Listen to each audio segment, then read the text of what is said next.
इसमें इवैल्यूएशन का बहुत कठिन प्रक्रिया है, बट उसका भी हम लोग रास्ता निकालेंगे। लेकिन हम लोग शुरू करेंगे पहले मैथ्स और साइंस से, जो इमीडिएटली हम लोग उसको ऑनलाइन एग्ज़ाम लेंगे और उसके बाद रिजल्ट आ जाएगा। और भाषा है और जो वाद विवाद है इसके लिए अलग से कार्यक्रम, बट मैं ज़रूर इस सुझाव से सहमत रखता हूँ और हम लोग कोशिश करेंगे कि जल्दी ही जल्द ये ऑनलाइन जो ओलंपियाड की प्रक्रिया है ये क्लास 4, 5, 6, 7, 8, 9, 10 सबके लिए हम लोग आयोजित करेंगे।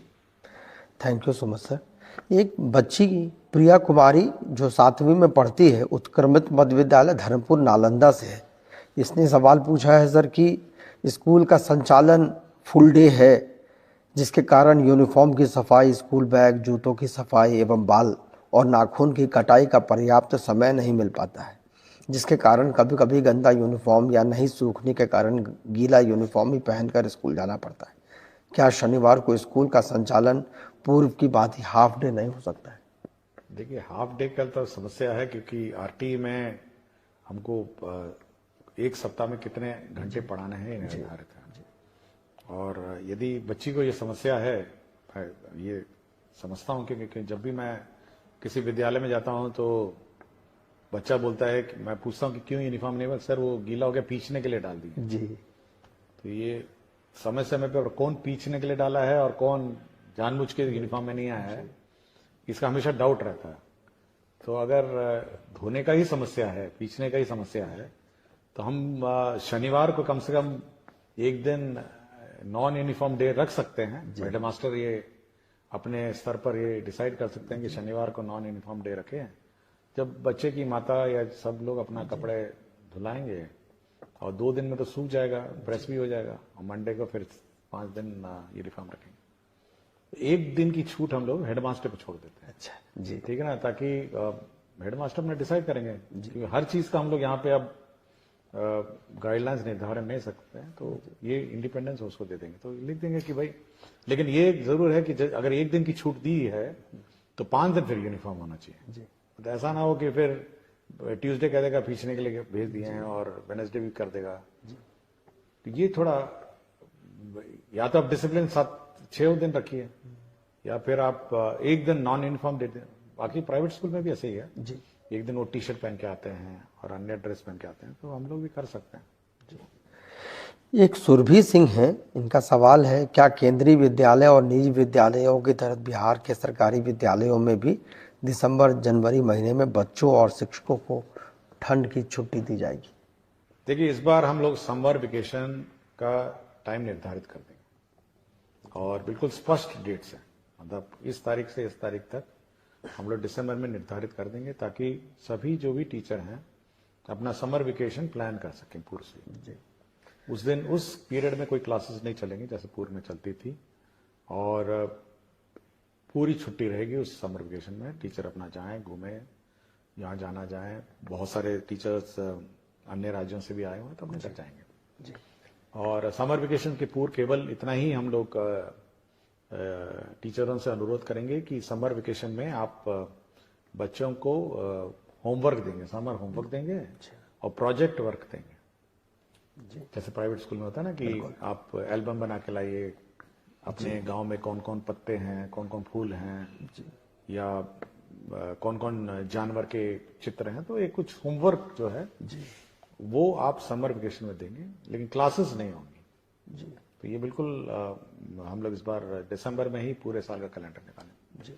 जहां तक इस विंटर के हॉलीडेज की बात है, तो बिहार में जो मौसम का जो रुख रहता है, एक समय होता है जब वैसे ही ऑटोमेटिकली डिजास्टर मैनेजमेंट में छुट्टियां डिक्लेयर हो जाती हैं जी।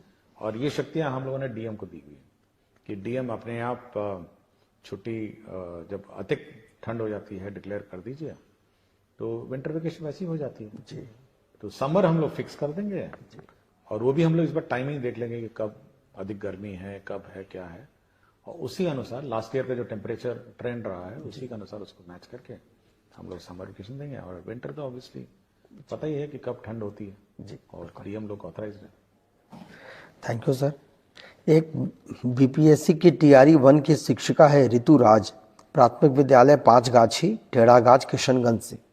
इनका सवाल है कि शिक्षा को रुचिपूर्ण और बहुआयामी बनाने के लिए स्कूलों में स्मार्ट कार्ड, स्मार्ट बोर्ड या प्रोजेक्टर उपलब्ध करवाने के बारे में भविष्य का क्या प्रावधान हो सकता है।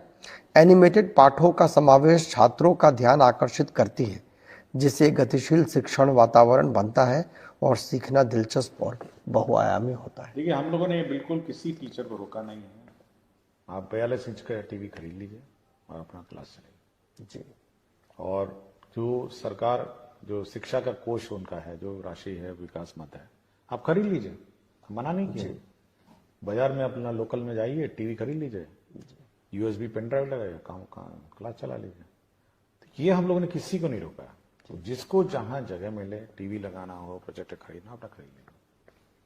तो 50,000 से नीचे आता है टीवी जी। बड़ा बड़ा टीवी आता है, गांव में मिलता ही है, सब घरों में टीवी है। तो ये हेडमास्टर पर निर्भर है और स्कूल का मैनेजमेंट पर निर्भर है कि वो कैसे संचालन करे। हम लोगों ने किसी प्रकार का कोई रोक नहीं लगाया है। और जहां तक राज्य स्तर की बात है, हाँ, हम लोग कोशिश कर रहे हैं कि सब जगह स्मार्ट क्लासेस लगे, स्मार्ट बोर्ड लगे, बट मल्टीमीडिया टीचिंग जो टीवी के माध्यम से होती है वो तो खुद ही कर सकते हैं। जी। एक प्रेम प्रकाश मिश्रा जी हैं, अध्यापक टीआरई 1 के हैं, उर्दू प्राथमिक विद्यालय मदनपुर औरंगाबाद में है। इनका सर सवाल है कि उर्दू विद्यालय में सामान्य शिक्षक के पदस्थापन के कारण बच्चों को पढ़ाने में बहुत परेशानियां आती हैं, क्योंकि सारी पुस्तकें उर्दू में हैं, हिंदी और अंग्रेजी छोड़ के, और उर्दू न आने के कारण गूगल ट्रांसलेट का उपयोग करना पड़ता है, जिसमें कई बार बहुत परेशानियों का सामना करना पड़ता है। क्या विभाग इस पर कुछ विचार करना चाहेगी कि उर्दू विद्यालय में पदस्थापित सामान्य शिक्षक का ट्रांसफर या प्रतिनियुक्त किसी अन्य हिंदी विद्यालय में हो सके? देखिए, उर्दू विद्यालय में जैसे कि खुद ही कह रहे हैं कि सब सब्जेक्ट्स उर्दू नहीं है, कुछ हिंदी और इंग्लिश है और कंप्यूटर भी है जी। तो जो सब्जेक्ट्स इनके उर्दू से संबंधित नहीं है वो तो पढ़ा ही सकते हैं जी। लेकिन एक बार रिव्यू कर लेंगे कि कितने उर्दू टीचर हैं, कितने ये हैं, हिंदी टीचर उर्दू स्कूल्स में हैं, बट जो नॉन उर्दू नोइंग टीचर हैं, कम से कम जो गैर उर्दू सब्जेक्ट्स हैं जी, कंप्यूटर है, उस मतलब कुछ साइंस है, ये सब पढ़ा ही सकते हैं जी। बट ये हम लोग मिसमैच जो हो गया है ये एक बार चेक कर लेंगे जी। Thank you sir. क्या ये विनय स्कूल शिक्षक है सीवान से, क्या अब कक्षा 8वीं और 10वीं के बच्चों को मुख्यमंत्री बिहार दर्शन योजना के द्वारा भ्रमण नहीं कराया जाएगा? क्या बच्चों को अपने से ही कहीं भ्रमण के लिए ले जाया जा सकता है? यदि हाँ, तो इसके लिए क्या करना होगा? देखिए, ये कंपलसरी है। हर साल हम लोगों ने जो योजना मुख्यमंत्री परिभ्रमण योजना है ये सभी के लिए लागू है और सभी को ही करना है जी। तो जो स्कूल छूट गए हैं, जिनका नहीं हुआ है, उनका हम लोग करा देंगे जी। अच्छा। और परिभ्रमण में हम लोगों ने बहुत ही क्लियर कहा है कि आपका पटना म्यूजियम है, बिहार म्यूजियम है जी, और जितने भी हमारे बिहार के दर्शनीय स्थल हैं वहाँ बच्चों को ले जाएंगे और बच्चों का भ्रमण कराएंगे। तो जो स्कूल छूट गए हैं वो हम लोग कंप्लीट करवा देंगे। Thank you sir. ये एक शिल्पी सिन्हा है, उत्क्रमित मध्य विद्यालय रेवा मसौढ़ी पटना से। इनका प्रश्न है कि प्राथमिक से लेकर उच्च माध्यमिक तक सभी बच्चों के लिए विद्यालय का समय एक ही क्यों है? क्या प्राथमिक विद्यालय में बच्चों के समय में थोड़ा बदलाव किया जा सकता है, क्योंकि इन कक्षाओं के पाठ्यक्रम में बहुत अंतर है? अगर यह संभव हो तो इस पर कुछ विचार किया जाए। हमने पहले भी कहा कि मल्टी टाइम स्लॉट सिस्टम हम लोग लागू करने वाले हैं जी, और छोटे बच्चों के लिए अलग टाइमिंग और बड़े बच्चों के लिए अलग टाइमिंग, और ये छूट हम लोग हेडमास्टर को देंगे कि कौन क्लास में छोटे बच्चे पढ़ेंगे, कौन क्लास में बड़े बच्चे पढ़ेंगे। तो ये छूट हम लोग देने वाले हैं जी। थोड़ा सॉफ्टवेयर में इसको अपडेट करने की आवश्यकता है क्योंकि अटेंडेंस सिस्टम इलेक्ट्रॉनिक है जी। तो जैसे ही ये स्लॉट सिस्टम अपडेट हो जाएगा, हम ये लोग हेडमास्टर को ही ऑथराइज कर देंगे कि आप छोटे बच्चों के लिए अलग टाइमिंग रखिए और बड़े बच्चों के लिए अलग टाइमिंग रखिए, क्योंकि छोटे बच्चे खेल कूद, आर्ट, कल्चर, बाकी सब अन्य विद्याओं में अपना करेंगे, और बड़े बच्चों का जो कोर्स वर्क है कुछ ज्यादा रहता है जी, उसका अलग टाइमिंग रहेगा जी। तो मल्टी टाइम स्लॉट सिस्टम हम लोग टाइम लागू करने वाले हैं जी। ये बहुत उपयोगी है सर। ये कुमार नरेंद्र है, प्रधानाध्यापक राजकीय मध्य विद्यालय वंशी पचड़ा तरियानी शिवहर से। इनका है कि सभी प्राथमिक और मध्य विद्यालय में एक कक्षा अलग से ब्रिज कोर्स का पूरे दिन चलाया जाए, जिसमें अधिकतम 20 चयनित बच्चों को 6 माह में निर्धारित लक्ष्य को प्राप्त कराकर उम्र सापेक्ष कक्षा से जोड़ने का कार्य किया जाए।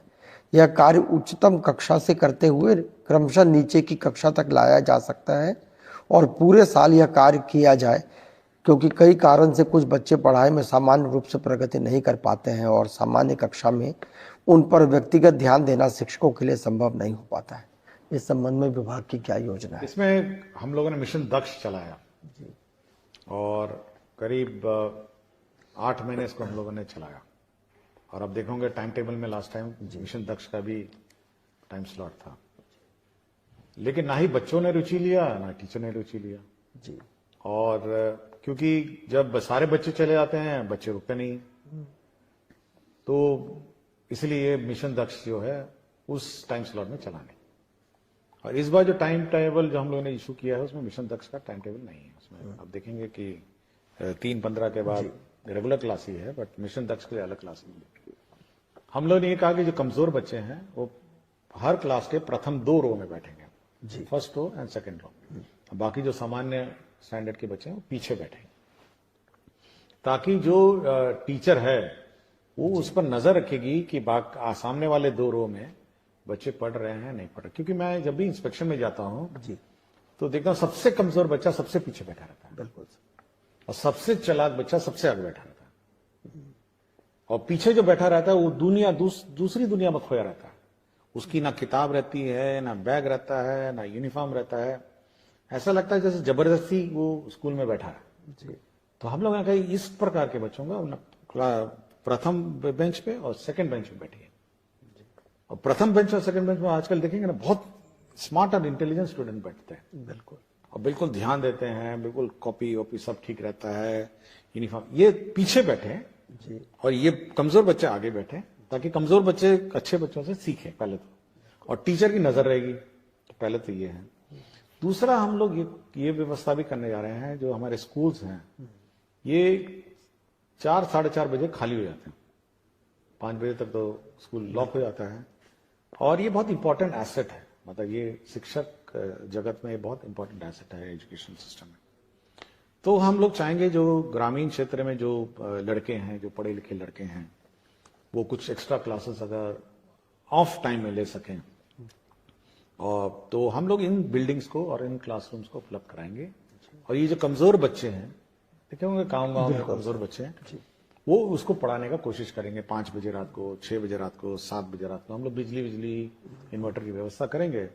लेकिन ऑफ स्कूल आवर्स में अगर ये इस टाइप के जो स्थानीय लड़के हैं, प्राइवेट ट्यूशन बहुत लोग चलाते हैं, बिल्कुल, तो कुछ ऐसी कोई व्यवस्था कोशिश कर रहे हैं हम लोग कि ये जो कमजोर बच्चे हैं उनको अलग से 5, 6, 7 बजे रात को उनको पढ़ाया जाए। जब खेलने वेलने का समय खत्म हो जाए तो कुछ बैठ के 1 घंटा 2 घंटा पढ़ाया जाए। तो हमारी इच्छा है कि बड़ी जल्दी से इसको ब्रिज कोर्स को कंप्लीट करना पड़ेगा, क्योंकि बहुत सारे हम लोग अभी इवैल्यूएशन हम लोगों ने किया है, तो बहुत सारे बच्चे हैं जो इस प्रकार पीछे पिछड़ गए हैं अपने अपने क्लास में। तो पिकअप करके उसको कैचअप करना भी हमारे लिए अब चैलेंज है, और वही हम कोशिश कर रहे हैं कि 5 से 7 बजे रात को अंधेरे में अपना क्लास चलेगा। कुछ बच्चे लोकल गांव में बहुत पढ़े लिखे हैं, तो बहुत लोग हैं पढ़ने का, कुछ फीस दे के पढ़ेंगे ट्यूशन, कुछ फ्री में पढ़ेंगे, तो कुछ इसी प्रकार की कोई व्यवस्था हम लोग करेंगे। बहुत हेल्पफुल है सर। ये गिरीश चंद्र जी हैं, विद्यालय अध्यापक हैं, उत्क्रमित मध्य विद्यालय बाभनगंज पोठिया किशनगंज से। इनका है शिक्षा कोष पर डेली क्लास एक्टिविटी के रूप में कंपलसरी पाठ जोड़ा जाए, जिसमें प्रत्येक कक्षा में मासिक सिलेबस के अनुसार शिक्षकों के द्वारा क्या पढ़ाया जाना है का जिक्र हो। साथ ही प्रत्येक दिन पढ़ाए जाने वाले पाठों की जानकारी तस्वीर के साथ शिक्षकों के द्वारा खुद के आईडी से अपलोड करने की व्यवस्था होनी चाहिए। इससे गुणवत्तापूर्ण शिक्षा के प्रयास को और मजबूती मिलेगी। देखिए कितना आप अपलोड करवाइए हर चीज को।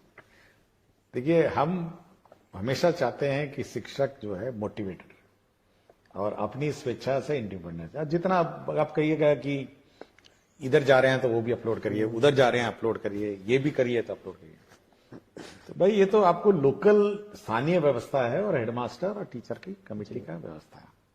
अभी हाल ही में मैं आरा गया था जी। आरा में एक स्कूल में मैंने देखा कि वहां पे दीवार पे ही लिखा हुआ है, मतलब पूरा का पूरा टाइम टेबल है कि सप्ताह में मतलब कौन सा क्लास का कब टाइम टेबल होना चाहिए, क्या चैप्टर होना चाहिए, पूरा लिखा हुआ है। और ये भी अंकित है कि वो चैप्टर ऑन टाइम है या पिछड़ गया है। तो ये हेडमास्टर बहुत ही जहां जहां इनोवेटिव है, जहां जहां मेहनत कश है, वहां तो उन्होंने सुनिश्चित कर दिया कि भाई टाइम टेबल किस टाइम टेबल है, चैप्टर 5 होना चाहिए जी, क्या हम चैप्टर 5 पहुंचे हैं या चैप्टर 5 से पहले चल रहे हैं। तो हर क्लास का, हर टीचर का उसने पूरा मैपिंग किया हुआ था। तो ये हेडमास्टर और टीचर लोग अपना करें, और मेरे विचार से अगर स्कूल अपने एक एज अ टीम जी करेंगे तो ये हम लोग रोज, मैं बार बार बोलता हूं, पुलिसिंग हमसे क्यों करवा रहे हैं, क्यों चेक करवाना चाहते हैं रोज। आप अपनी टीम है, आपका बच्चा है, पढ़ाइए ना, बिल्कुल सब छूट आपको दी हुई है, आपको समय भी निर्धारित है। तो आप अपने मोटिवेशन से ये सब काम करिए और कोशिश करिए कि एक मॉनिटरिंग सिस्टम स्कूल में अपने इंटरनली भी बिल्ट हो, बिल्कुल हर चीज ई शिक्षा कोर्स में नहीं हो, क्योंकि आप फिर तंग आ जाएंगे कि ये भी डेटा डाला जाए, वो भी डेटा डाला जाए, मिड डे मील भी डाला जाए, अटेंडेंस भी डाला जाए, सब कुछ डाला जाए। तो बाद में लोग, शिक्षक ये कहने लगेंगे कि भाई हम लोग तो ई शिक्षा कोर्स को जवाब देते देते समय बीत गया, पढ़ाएंगे नहीं। हम तो कह रहे हैं पहले पढ़ाइए ना, पहले पढ़ाइए। हम तो बहुत लिमिटेड डेटा आपसे लेंगे ना, हर चीज का डेटा थोड़ा ना हम लोग ले रहे हैं आपसे, केवल अटेंडेंस लेता हूं, मिड डे मील का भी मैंने बोल दिया है, और बाकी जब सब स्कूल में टैब होगा तो फिर कुछ और डेटा मांगा जाएगा। बिल्कुल, लेकिन हर चीज का हमको मत कहिए कि ई शिक्षा कोर्स में होना चाहिए, स्कूल अपने नियंत्रण और अपने डिसिप्लिन में चले। बिल्कुल सर। एक मोहम्मद वासीम अहमद है, ये उत्क्रमित हाई स्कूल रामनगर इस्माइलपुर भागलपुर से है। I request you to please give instructions to all the DOs and DPOs to release list for 6 residential training by Friday evening or on Saturday by 4 p.m. ये तो फ्राइडे की बात कर रहे हैं, मैं कहता हूँ एक सप्ताह पहले होना चाहिए। बिल्कुल, सब परिवार को अपना प्लानिंग भी करना ना कि कहीं बाहर जाए। और मैंने ये भी कहा है कि अपने जिले में ही ट्रेनिंग हो जी, और बायोमेट्रिक भी हो।